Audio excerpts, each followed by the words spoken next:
we are going to start this session with a conversation with Elly Truesdell from Almanac Insights Fund. Welcome to the show. You have to correct me if I'm pronouncing your name right or wrong. Elly or Eli? Yes, Elly, you've got that right. Okay, good. All right. Well, Elly, let's introduce you to our audience. Tell us a bit about Almanac Insights as well as yourself, and let's get us acquainted. Great.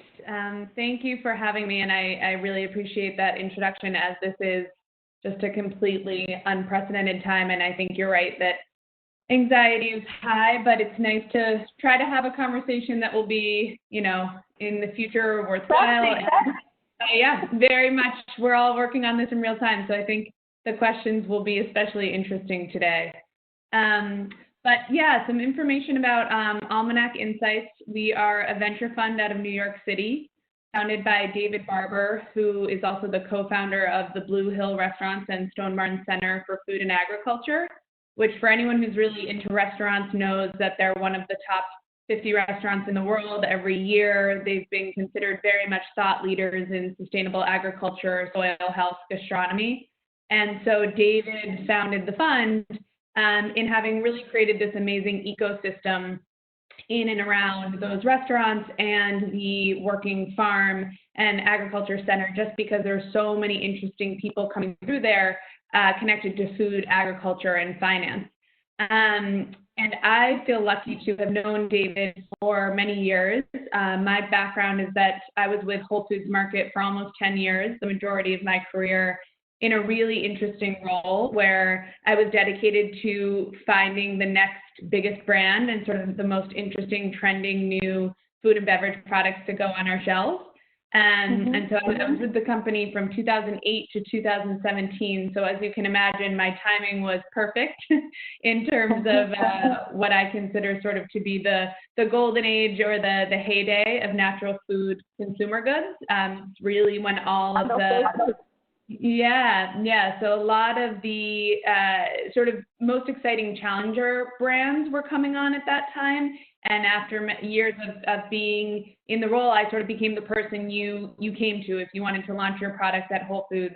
And so by the time I left Whole Foods, I was the global director of local brands and product innovation and had touched and worked with hundreds of young companies, businesses, farms to help them grow and scale their product lines in our stores. And David, so a pretty interesting sort of background and probably pretty untraditional in terms of the investors that you have on, which brings a unique perspective around retail, brand, strategy. And along the way, I had known David, my now boss. He and his brother and team at Blue Hill launched a yogurt brand with me. So we've known each other, and he was really excited about launching this fund with sort of the same food philosophy that we shared at Whole Foods. And we are, I guess I should say, focused strictly on food and agriculture as a fund.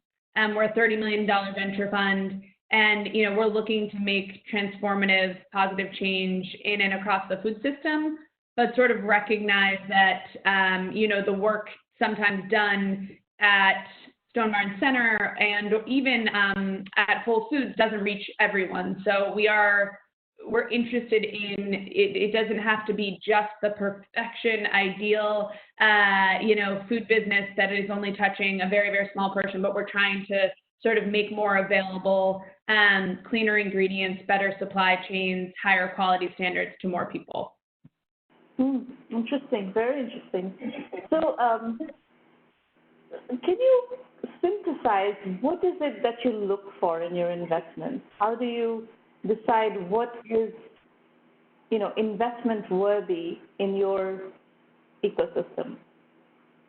Yeah, I think that's such an interesting question, especially today and even in what's happened in the past few weeks and months, is I really think about investments as what are we seeing that has true value and sort of long-term sustainable, and when I say that word, maintained value. And that is, for us, because we look strictly at food, beverage, and agriculture, both in terms of consumer goods, but we also look at technologies, hospitality, retail formats that support that system.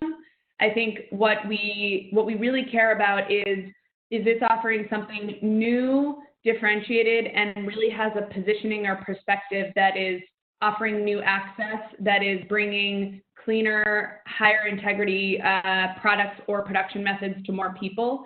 So that's a huge part of the thesis and approach. And I think this moment is sort of forcing everyone to think what's really necessary, what is critical. But even beyond that, I think I'm reminding people who own businesses that don't feel quote unquote essential. There's still also what's enriching, what's moving us forward, and what is bringing a higher value to life, even if a non-critical essential. And so I've actually been really reflecting on that the past few days in trying to give entrepreneurs advice and just trying to stay positive throughout all of this, that, you know, organic products and food sold in a way that is more transparent with cleaner supply chains and where you can really gain a sense of trust and value is going to become even more important throughout and post, you know, COVID-19. So let me ask you a question that obviously comes to your mind as you're, you know, thinking about supply chains. In your industry, in the food beverage industry, how do you see geography playing out? I take it you invest mostly in American companies, yes? Yes, primarily American companies. We have recently made our first investment in a Canadian company called Scout Canning, and we're certainly open to and will look at companies abroad and internationally. I think where we really like to make sure we're positioning ourselves is to add value. So when we've shown interest or have considered foreign or international investments has been when that company is looking to launch in the U.S. and where we could actually serve a role. So if there are, you know, if we're being pitched by a European or South American company that is strictly doing business in those countries, we don't necessarily bring much value or strategic input, and so we want to make sure that there's a reason for us to invest. So those that want to come to America to sell to the American market are interesting to you because of your connections in the distribution channel. Yeah, absolutely. So in that context, then, how are you going to look at supply chains that are tied to China, supply chains that are tied to Europe, supply chains that are tied, especially going forward, to places where there has been a ravaging because of coronavirus and the risks that it has, you know, made visible? Yeah, I think it's something that has been catapulted into our just consciousness of needing to do a lot more research and education around where we can feel trust, where and how we can, you know, put levels of transparency throughout the supply chain. So rather maybe for right now than even thinking about Chinese supply chains or what's coming out of there, looking more, and we've sort of been getting ahead of this as demonstrated by a couple of our portfolio companies of really investing in farming that is more local or that is indoor tech enabled, has really controlled inputs, and where the consumer is especially connected, so you can really be aware of everything that's going into that piece of food that's coming to you. So I think we'll probably double down on that thesis that you know, indoor and tech enabled smart farms can play a real role in the future beyond just sort of what's new and cool, but actually that has true value in sort of times of uncertainty. Are you going to be looking for supply chains that are contained within North America going forward? I don't think I would go that far. I will say that the investment we just made that I mentioned, Scout Canning, which is a North American seafood company that's focused on canning as their preservation method and packaging method in a commitment to ocean health, avoiding microplastics, et cetera. And that was part of our the impetus and what made it especially interesting is recognizing, and in terms of global trade environments and even pre-recognition of how intense this corona and COVID spread would be, recognizing that there was a real reason to have available and focus on North American supply. That said, that was sort of one particular reason to make that investment along with many others. But I think we've just got to look at a lot more closely, and I wouldn't want to rule out European supply chains at this point by any means. I will say for many years, and for good reason, there is a lot to be mindful of in terms of Chinese supply and different levels of food safety, different inputs that for many people have the choice, they wouldn't want to be putting that in their body. So that I think we've always been aware of. Mm-hmm. You brought up technology. So, our accelerators work is almost exclusively in technology and technology-enabled services. So I want to talk about technology from two angles in your portfolio strategy. Number one is on the production side. So what kind of information technology usage are you seeing, innovative information technology usage are you seeing in the production of food? Sure. It's pretty amazing to see how much development and innovation there's been in terms of technologies that support the overall food system, and where we've really focused our efforts, and as an example, in terms of two of our indoor farm investments, we've invested in Smallhold, which is a mushroom-focused indoor farm concept, and Bowery, which is a much larger vertical indoor farm, highly sophisticated technologies for greens and other vegetable crops. Smallhold has a really interesting pitch in that they call their concept distributed farming. So they sort of recognize that on average, you, the consumer, were allowing your produce to basically be dying, decaying, rotting, as they would say, for 15 days before it gets to you on a retailer shelf, on average. For mushrooms and the mushrooms they grow, they have built and developed this concept for micro-farms set in retail stores. So their first Whole Foods relationship is the first certified organic farm within a grocery store in the U.S. that's growing certified organic mushrooms on a substrate right in the store to be seen. And so they, as the farmers, are beginning the grow out process of mushrooms on a substrate, which as far as, mushrooms go is any number of things. It's sawdust, it's coffee grounds, and they deliver it to the store still growing. So prior to and 7 days before harvest, once it reaches their maturity, those mushrooms can be harvested in store and sold that day. So there's a lot on the back end of that. Those micro farms as well as the macro farms are collecting thousands of data points a day to really understand the best environments to grow the most nutrient-dense mushrooms, to grow the most efficient, and to reduce and seriously cut down on their energy and water usage, which is a little easier with mushrooms. But those types of systems, I think, are extremely thoughtful and allow, really, I think, will play a role in the future for us to understand how do you grow this much fresh produce in proximity at scale and hopefully highly efficiently to sort of feed a growing population. And then I think one other example of where we're really noting some technologies, which is becoming more and more important, is as a result of nutrient density and the quality of fresh produce and foods. There's some pretty scary statistics about the decline and decrease in nutrient density in the past 50 years.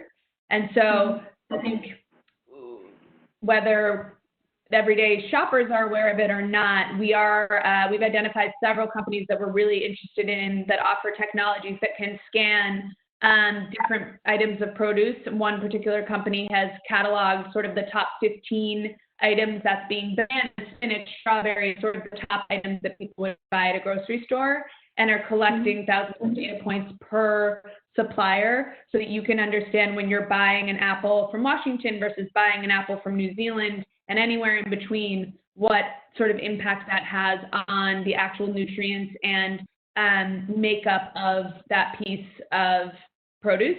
And we're really interested in that just because I think that just connects to so many of the issues that climate change, intense pesticide use and residues, the effect on microbial growth in the soil. There's so much that's sort of integrated into and resulting in the reason for that type of company. So we're looking a lot at those. And there are several. There are a lot of spectrometers, which are these at-home devices that you can sort of scan your own piece of produce at home. And there are some that are more B2B services, and we're looking across. Okay.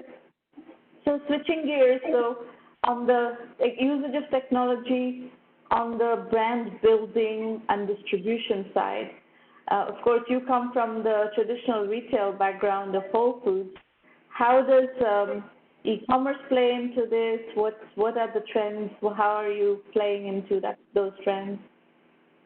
Yeah, I think we try to stay very aware of, food being such a traditional and in many cases very archaic system. And so I think we try to find the balance between, and I sort of respect the fact that it is a traditional business, and in certain ways and parts of the system, it sort of still needs to be in terms of just how food is handled and its perishability and the people who really understand it.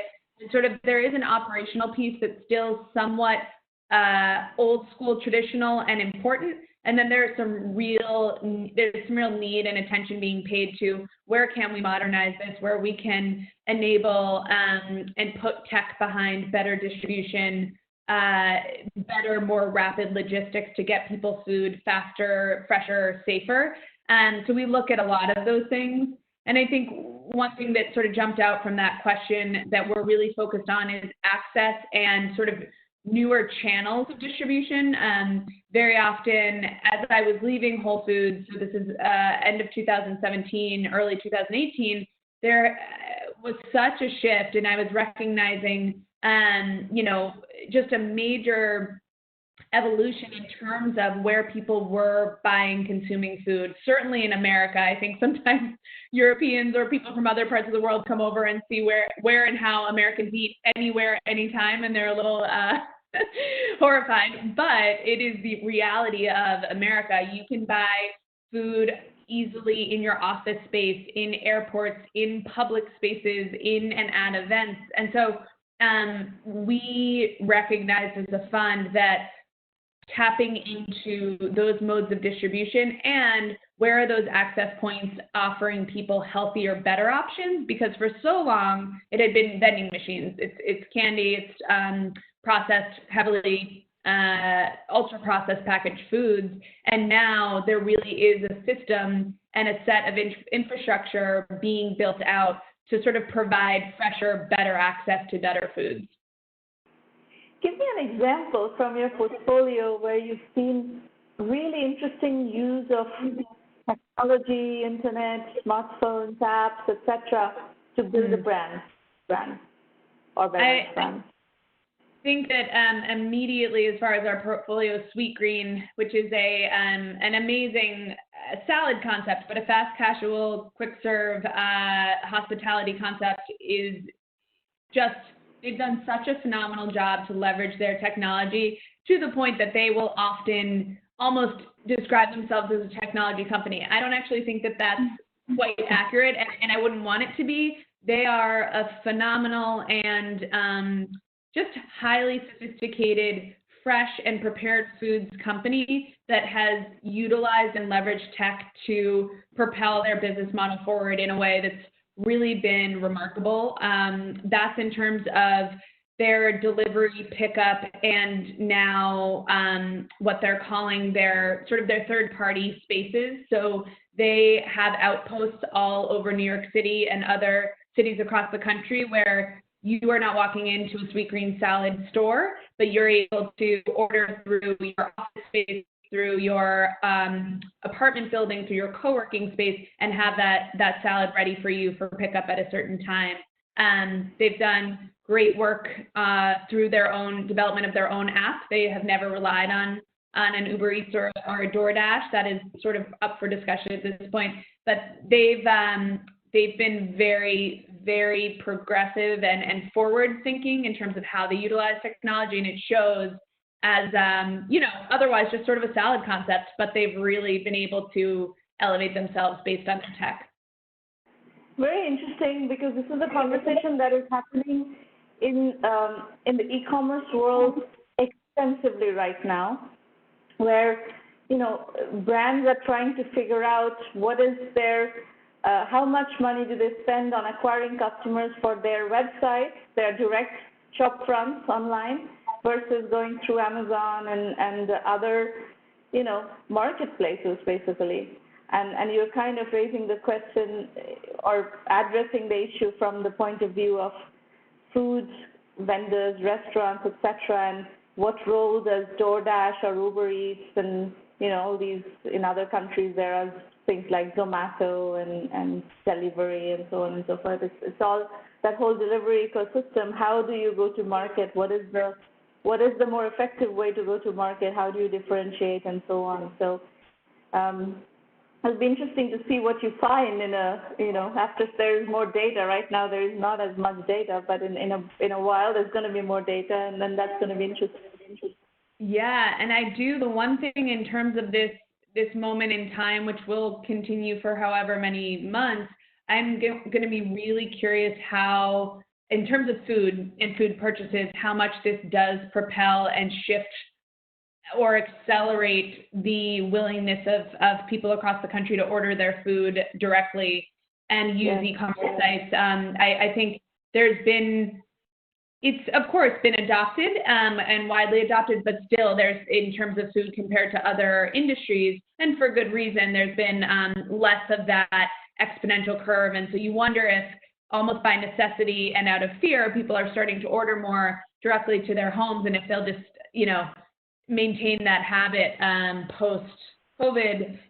There will be a lot of interesting shifts, and we're sort of aware of that and watching our own businesses and portfolio. I had an interesting conversation yesterday, sort of to this point, with a young woman who is an entrepreneur. She is a still pretty young and fledgling business that is a variety of gluten-free and allergen-free cookies, truffles, and brownies that are refrigerated. And so she was all set, ready to go, launching with the key retailers across, New York City and the Northeast, and was trying to make the decision whether or not to go forward with that channel strategy as of yesterday. And I'm talking to her yesterday, and we both just sort of said, it doesn't feel like the time to be doing that. You don't want to extend your cash at this moment toward, free fill, because that's a requirement. Just when you're starting out in stores, you're giving a lot of free product to get it out on shelves. And it just doesn't feel like at the moment that someone's walking into a grocery store and buying something for $8 they've never tried before. So we just sort of were talking through, should you pivot? Should you be really focused right now on direct-to-consumer sales? And, so I think ever more, everyone always has to be nimble and flexible in building a young company, but I think this circumstance is going to really command that. Well, I think one trend that is most likely to last even after we settle down from this nightmare is people will probably not want to go into crowded spaces a lot. I think that's psychology for society in general. I think we have hit an inflection point where people will not want to be in crowds as much. Yeah. So I think online ordering and delivery of food may very well be a much more prevalent phenomenon going forward than what we have seen until now. Yeah. Personally, I've always loved going to the grocery store and actually looking at the produce and picking one by one which ones I like. And yes, I mean, absolutely, but I think it will be this desire for tactile selection of produce is going to be balanced by people's desire to not be in crowded spaces. Absolutely. And you wonder then if technology maybe can play a role in, if you are relying on someone else or a third party to be doing that picking for you, maybe there will become much more sophisticated ways, because I'm the same. I really prefer to select my own produce. And of course, you know, I that's so much a part of my life. And I have always wanted there to be a better option when I don't feel like I have the time to be doing that. So maybe there will be some added layers of transparency, or even, you know, you walking your personal shopper through and selecting together. Yeah. Are you familiar with, I imagine you are, a company called ButcherBox? Yes. So I did a story on ButcherBox, the entrepreneur. We have this entrepreneur journey series where we invite people who have built successful companies to tell their stories in lots of detail on exactly how they've put one foot before the other. And what struck me in the ButcherBox story was that this is a bootstrap company. They have not raised financing, at least the point at which when I did the story. I don't know if they've raised financing since. But he said one of the things that he faces in talking to investors, even though it's a very successful company, it's a subscription business model, et cetera, all these good things, is that it is a perishable product. Mm-hmm. How do you view, in your business, how do you view lots of food companies are selling perishable products, unless you're only focusing on food items that are canned and served? Yeah, it is the biggest challenge of and for the industry, and I say that just not to be sort of dismissed or overlooked, but when you look at Amazon, they have not been able to figure that out and still rely on Whole Foods to handle, for the most part, their fresh and perishable deliveries, ordering, handling. You looked at Campbell's. Campbell's made a huge investment in and across a fresh food company, Bolthouse Farms, and they eventually had to divest all of those assets because they didn't know how to properly support the perishability. So there is a real need for, and again, I think this moment really could have or sort of accelerate the interest and tackling of that challenge to how do we properly handle perishable foods, get them to people quickly enough, avoid spoilage, maintain and have more highly sophisticated systems to avoid food waste and perishability that really hasn't been mastered. And I think, that is where a lot of retailers who have been doing this for decades and many, many years have sort of a better handle on it almost than anyone else instinctually. And there's not a lot of tech or sophistication behind it. So something we think about a lot. We are actively and always looking at perishable goods because by nature they're almost always better for you than shelf-stable foods. And so there's a real need to figure out that loop, particularly as we find consumers are less and less willing to cook at home. So that ready-to-eat and freshly prepared meals is such a growing category, and there's a real need to understand how do we reduce waste, how do we get this to people more efficiently. So let me tell you what my thoughts are on this one. You will find this interesting, and what you just said actually even more confirms what I concluded about this issue. In 1Mby1M, our philosophy is to help 1 million entrepreneurs reach $1 million and beyond in annual revenue. We're not trying to fund 1 million companies. We acknowledge the fact that over 99% of the entrepreneurs out there will need to build their businesses in a bootstrapped manner. The venture scale of going from 0 to $100 million in 5 to 7 years of building very scalable companies does not apply to most businesses. And I think this fresh food or perishable food category is one of those, which lends itself very well to building small businesses and small businesses, meaning they could be $5 million, $10 million businesses that could be serving specific communities or could be serving online with, distribution that grows organically and, slowly, but not in this like exponential hockey stick curve kind of mode. And as far as I'm concerned, that's okay. One of our favorite grocery stores in the Bay Area is Sigona's, which actually, there are two locations, one at Stanford Shopping Center, but the one that we go to a lot is the one in Redwood City across from the Costco store. Redwood City Costco is a massive store, and Sigona's is right across from them, and I think it's a very common behavior of people buying a certain amount of stuff at Costco and then going to Sigona's to buy, fresh produce, few things that are really great. And Sigona's is a small company. It's always going to be a small company. What's wrong with that? As long as they're producing great stuff and bringing great stuff, great value to the consumers. That's kind of the message that we give in 1Mby1M is it's okay to build smaller companies as well. Absolutely, and I think it's very relevant when you talk about the food business and a certain level of quality and integrity. I think another grocer that comes to mind, or a retailer that has followed that model, is Erewhon in LA, in Los Angeles. They only have 5 storefronts, small, focused heavily on prepared foods and otherwise on organics and a lot of alternatives. And I will say it's a very expensive market, but the level of care and retail standards and food quality is the best in the country from what I've seen, and I definitely look at this stuff quite a bit. And so there's a real reason and value in maintaining a certain size in order to retain the integrity of your product.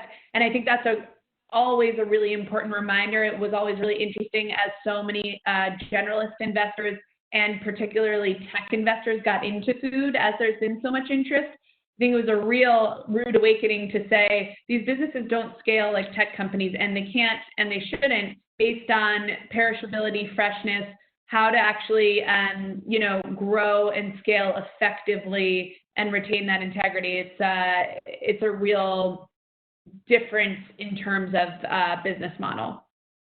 Tech venture investors should not be getting into everything because they tend to behave like hammers, and they think everything is a nail, and this is not a nail that can be hammered out like that. Yeah, certainly the natural food and beverage world experienced that quite a bit in the past 2 years. There's been just a real, unfortunately, probably a necessary downturn, and many businesses that we knew that saw, very high valuations, who have gone through major down rounds and are consolidating and are, refocusing on profitability and whatnot. That's had a real effect. So yes, it's had its, and that will, of course, hopefully the ones who were preparing even earlier for profitability are going to weather this storm. The ones that haven't been, it's going to be really, really interesting. Yeah. On the positive side of the influence of tech, Facebook has created this enormous micro-targeting capability.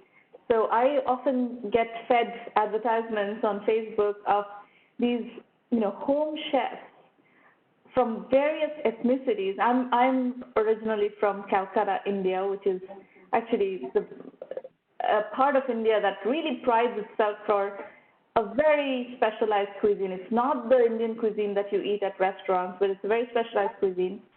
And Indian regional cuisine is quite specialized.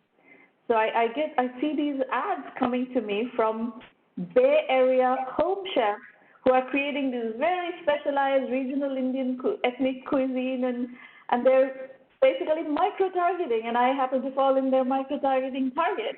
So that, I think, is great for small entrepreneurs to build businesses.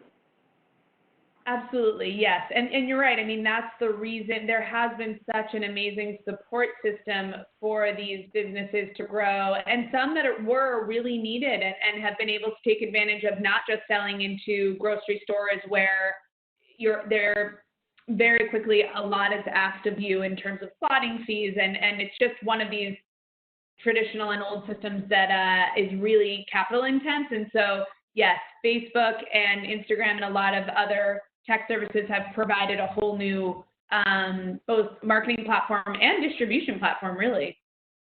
Yeah, absolutely. Well, wonderful conversation, Elly. This is, so contemporary, so, directly influencing our lives on a day-to-day basis. Right now, in this self-quarantine mode, we are cooking every other day and eating lots of good food and making that a part of the quarantine process. Things that we always eat home-cooked food, but, the frequency at which we are cooking is much higher right now. Well, that could be one silver lining. If more Americans start to cook during this time, that could be a really good thing. Yeah, and this cooking going out of society is a very bad trend. I think it's absolutely terrible. Agreed. All right. Well, thank you for coming, Elly. Look forward to keeping in touch, and let's see what happens. Yes. Thank you so much for having me. Take care.